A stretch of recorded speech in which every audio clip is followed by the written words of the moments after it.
ಯಾವ umpire out ಅಂದಿದ್ದ ನೋಡ್ರಿ, ಅದೇ ಅಂಪೈರ್ ನಾಟ್ ಔಟ್ ಅನ್ಬೇಕು. ಆ ರೀತಿ ಮಾಡಿ ತೋರಿಸ್ತೀನಿ. ಅವ್ರು ಅನ್ಲಿಲ್ಲ ಅಂದ್ರೆ ಅರ್ಧ ಮೀಸೆ ಅರ್ಧ ತಲೆ ಬೋಳಿಸ್ಕೊಂಡು ಬಾಜ ಸುತ್ತೀನಿ ಅಂತ ಓಪನ್ ಚಾಲೆಂಜ್ ಕೊಟ್ಟಿನಿ ಇನ್ಸ್ಟಾಗ್ರಾಮಲ್ಲಿ. ಈ ಚಾಲೆಂಜ್ ಕಂಪ್ಲೀಟ್ ಮಾಡ್ತೀನಿ. So welcome guys. ನೀವೆಲ್ಲ ನೋಡ್ರಿ ಯಾವ ರೀತಿ ಆಗಿತ್ತು ಅಂದ್ರೆ ಔಂಟ್ ಇಲ್ಲದೇ ಇದ್ರು ಕೂಡ ಔಂಟ್ ಕೊಟ್ಟಿದ್ದಾರೆ. ಯಾರಿಗೆ? ನಮ್ಮ ಪಾರ್ಟಿದವ್ರಿಗೆ. ಇದು ಮಾತು ಕೇಳಿ ಭಾಳ ಬೇಜಾರಾಗ್ಯದ. ಪೂರ ಲಾಸ್ಟೇ ಬೇಜಾರು. ಏನು ಹೇಳ್ಬೇಕು ಅಂತ ಅರ್ಥ ಆಗ್ತಾ ಇಲ್ಲ. ಈ ವಿಡಿಯೋ 2-3 ಡೇಸ್ ಬಾದ್ ಹೊಂಟದ. ಯಾಕೆ ಹೊಂಟದ ಅಂದ್ರೆ ರೀಸನ್ ನಿಮಗೆಲ್ಲ ಗೊತ್ತಿದ್ದಿರ್ಬೇಕು ಯಾಕೆ ಹೊಂಟದ ಅಂದ್ರೆ ಅದೇ ರೀ, ಏನದ ಒಂದು ಚಾಲೆಂಜ್ ತೊಗೊಂಡಿದ್ದ. ಸೊ ಆ ಚಾಲೆಂಜ್ ಕಂಪ್ಲೀಟ್ ಮಾಡ್ತೀನಿ. ಸೊ ನೀವೆಲ್ಲ ಏನು ಮಾಡ್ಬೇಕಂದ್ರೆ ಕಂಪ್ಲೀಟ್ ಮಾಡ್ಬೇಕ್ರಿ. ನೀವು ಆ ಚಾಲೆಂಜ್ ಕಂಪ್ಲೀಟ್ ಮಾಡಿದ್ರಿ ಅಂದ್ರೆ ನಾವು ಈ ಚಾಲೆಂಜ್ ಕಂಪ್ಲೀಟ್ ಮಾಡ್ಬೇಕು.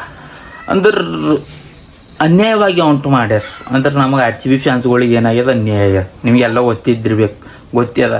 ಅದು ಔಂಟೇ ಇದ್ದಿಲ್ಲ. ಪ್ರತಿ ಸಲ ಇದೇ ರೀತಿ ಆಗ್ತದೆ. ಒಂದು IPLದಾಗ ಒಂದು ಟೈಮ್ರೆ ಇದೇ ರೀತಿ ಆಗ್ತದೆ. ಪ್ರತಿ IPL ಅಲ್ಲಿ ಇದೇ ರೀತಿ ವರ್ಷಿಗೆ ಒಂದು ಸಲ ಇದೇ ರೀತಿ ಆಗ್ತದೆ. ಆ್ಯಂಡ್ ಬೇರೆ ಪ್ಲೇಯರ್ಗಳು ಅದು ಬೇರೆ ತೈಲೆಲ್ಲ ಏನಾಯಿತು ಅಂದ್ರೆ ಇನ್ನೂ 2-3 ನಿಮಗೆ ಫೋಟೋ ಶೋ ಆಗ್ಲತ್ತ ನೋಡ್ರಿ. ಇನ್ನೂ 2-3 ತೈಲಿ ನಾಟ್ ಔಟ್ ಅಂತ ಕೊಟ್ಟಾರೆ, ಇಲ್ಲಿ ಔಟ್ ಅಂತ ಕೊಟ್ಟಾರೆ. ಸೊ ಇದು ನೋಡಿ ಎಲ್ಲ RCB ಫ್ಯಾನ್ಸ್ ಎಲ್ಲ ಪೂರಾ ಯಾವ ರೀತಿ ಆಗ್ಯದ ಮನಸ್ಸು ಅವ್ರು ಹೊಡೆದೋಗ್ಯದ್ರಿ. ಸೊ ಅದಕ್ಕೆ ಈ ಚಾಲೆಂಜ್ ತೊಗೊಂಡಿನ. ಈ ಚಾಲೆಂಜ್ ನಾನು ಕಂಪ್ಲೀಟ್ ಮಾಡಲೇ ಬೇಡ ಅಂತ ನೀವು ಹೇಳ್ಬೇಕು. ನಾ ಕಂಪ್ಲೀಟ್ ಮಾಡ್ತಾ ನೀವು ಆ ಚಾಲೆಂಜ್ ಕಂಪ್ಲೀಟ್ ಮಾಡಿದ್ರಿ. ಸೊ ಅದು ಔಂಟೇ ಇದ್ದಿಲ್ರಿ ನಮ್ಮ ಪಾರ್ಟಿದವ್ರು. ಅವ್ರದ್ದು ಅವರು ಆ ರೀತಿ ಔಂಟ್ ಆಗಿ ನೋಡಿ ಯಾವ ರೀತಿ ಆಗ್ಯದ ಅಂದ್ರೆ ಪ್ರತಿಯೊಬ್ಬರು ಸರಿಯಾಗಿ ಆಡಿಲ್ಲ. ರನ್ ರೇಟ್ ಎಷ್ಟಿತ್ತು ನಿಮಗೆ ಗೊತ್ತದ? ಪೂರಾ 200+ ರನ್ ರೇಟ್ ಇತ್ತು. ನೀವೆಲ್ಲ ನೋಡ್ರಿ. ಅವರು ಪಾರ್ಟಿದವ್ರವ್ರು ಹಂಗೆ ಆ ರೀತಿ ಔಂಟ್ ಆಗಿನ ಸಲಕ ಏನಾಗಿತ್ತು ಅಂದ್ರೆ ಪ್ರತಿಯೊಬ್ಬರಿಗೆ ಏನಾಯಿತು ಅಂದ್ರೆ ಹಿಂಗೆ ಮನ್ಸಿಗೆ ಖರಾಬ್ ಅನ್ನೋದು. ಅಂದ್ರೆ ಅನ್ಯಾಯ ಆಡ್ತಾರಂದ್ರೆ ಏನು ಆಡಿ ಏನದ ಅನ್ನೋ ರೀತಿ ಆಯಿತು. ಸೊ ಆಡಿಲ್ಲ. ಮಣ್ಣಿನ ಮ್ಯಾಚ್ ಸೋತಿದ್ದೆವು. 7 ತಾರೀಕುವರೆಗೂ ನಾನು ಇನ್ಸ್ಟಾಗ್ರಾಮಲ್ಲಿ 100K ಫಾಲೋವರ್ಸ್ ಕ್ರಾಸ್ ಆದರೆ ನಾನು ಚಾಲೆಂಜ್ ಅಕ್ಸೆಪ್ಟ್ ಮಾಡ್ತೀನಿ. ನೀವು ಎಷ್ಟು ಜನ ಈ ವಿಡಿಯೋ ನೋಡ್ತಾ ಇದ್ದೀರಿ ನೋಡ್ರಿ. ಪ್ರತಿಯೊಬ್ಬರು ಇನ್ಸ್ಟಾಗ್ರಾಮಲ್ಲಿ ಹೋಗಿ ಫಾಲೋ ಮಾಡಿರಿ. ನಿಮ್ಮೊಂದು ಫಾಲೋ ಭಾಳ ಮೋಟಿವೇಶನ್ ಆಗ್ತದೆ. RCB ಫ್ಯಾನ್ಸ್ಗಳಿಗೆ ಅನ್ಯಾಯ ಆಗಿಂತೇಳಿ ನ್ಯಾಯ ಕೊಡುವಂಥ ಕೆಲಸ ಮಾಡ್ತೀನಿ ಅಷ್ಟೇ. ಏನು ಪೂರ ಗೆದ್ದೆ ಮ್ಯಾಚ್ ಇತ್ತು, ಸೋತಿದೆಯೋ ಅಂದ್ರೆ ಎಲ್ಲ ಬ್ರೋಕನ್ ಆಗೋಗ್ಯ. ಸೊ RCB ಕಟ್ಟರ್ ಫ್ಯಾನ್ಸ್ ಫಾಲೋ, ಲೈಕ್, ಶೇರ್ ಎಲ್ಲ ಮಾಡ್ಯಾಕ್ರಿ. ಚಾಲೆಂಜ್ ಅದ ಕಂಪ್ಲೀಟ್ ಮಾಡ್ತೀವಿ, ಏನಿಲ್ಲ. ಸೊ ನೀವು ಫಾಲೋ ಮಾಡಿದ್ರೆ ನನಗೂ ಒಂದು ಮೋಟಿವೇಶನ್ ಸರ ಸಿಗ್ತದಂತ ಹೇಳತ್ತೀನಿ ಅಷ್ಟೇ, ಮತ್ತೇನಿಲ್ಲ.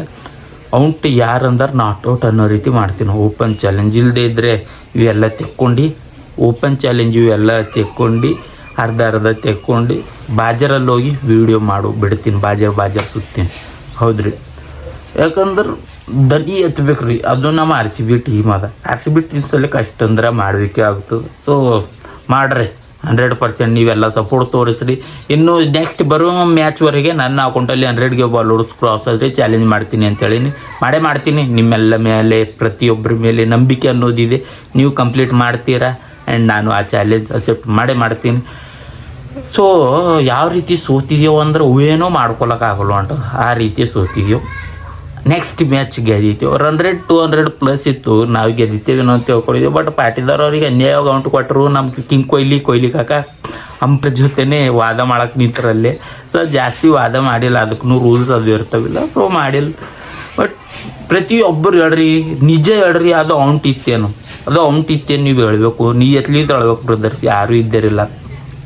ನಾಟ್ ಔಟ್ ಇದ್ದಿಂದ ಔಂಟ್ ಕೊಟ್ಟಿದ್ದಾನ. ಅಂಪೈರ್ ಏನು ಕಣ್ಣು ಮುಚ್ಕೊಂಡು ನೋಡತ್ತೀನಿ. ಏನು ಕಣ್ಣಾಗ ಏನ್ರಿ ಎಣ್ಣೆ ಹಾಕೊಂಡು ಕುಂತೀನಿ. ಅದು ನನಗೆ ಅರ್ಥ ಆಗ್ತಾಯಿಲ್ಲ.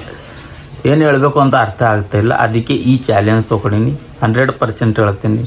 ನಾವು ಎಲ್ಲಿ ಅನ್ಯಾಯ ಆಗ್ಯದ ಅಲ್ಲೇ ನ್ಯಾಯ ತಗೊಳ್ಳುವಂಥ ಕೆಲಸ ಮಾಡಮಿ. ಸೊ ನೀವೆಲ್ಲ ನಿಮ್ಮ ಸಪೋರ್ಟ್ ಅದು ಇದ್ರೆ ಹಾಗೆ ಆಗ್ತದ. ಏನಿಲ್ಲ. RCB ಫಾರ್ RCB ಫ್ಯಾನ್ಸ್ ಎಷ್ಟು ಜನ ಇದ್ದರೆ ಲೈಕ್, ಶೇರ್, ಸಬ್ಸ್ಕ್ರೈಬ್ ಎಲ್ಲ ಮಾಡಿರಿ. ಆ್ಯಂಡ್ ಇನ್ಸ್ಟಾಗ್ರಾಮಲ್ಲಿ ಯಾರ್ಯಾರು ಫಾಲೋ ಮಾಡಿಲ್ಲ ಎಲ್ಲೋ ರೋರ್ ಕನ್ನಡಿಗ ಸರ್ಚ್ ಮಾಡಿರಿ, ಫಾಲೋ ಮಾಡಿರಿ. ನೀವು ಅದು ಕಂಪ್ಲೀಟ್ ಮಾಡಿದ್ರೆ ನಾನು ಇದೇ ಮಾಡ್ತೀನಿ open challenge. So next match ಗೆದ್ದಿತೀವಿ. ಆ್ಯಂಡ್ ಅವರು ಔಟ್ ಆಗಿನ ಮೇಲೆ ಎಲ್ಲ ಬ್ರೋಕನ್ ಆಯ್ತು. ನೆಕ್ಸ್ಟ್ ಮ್ಯಾಚ್ ಗೆದ್ದೆ. ಎಲ್ಲರ ಪ್ರೀತಿ ಸಪೋರ್ಟ್ ಹಿಂಗೆ ಇರಲಿ ಅಂತ ಹೇಳ್ತೀನಿ. ಬಾಯ್.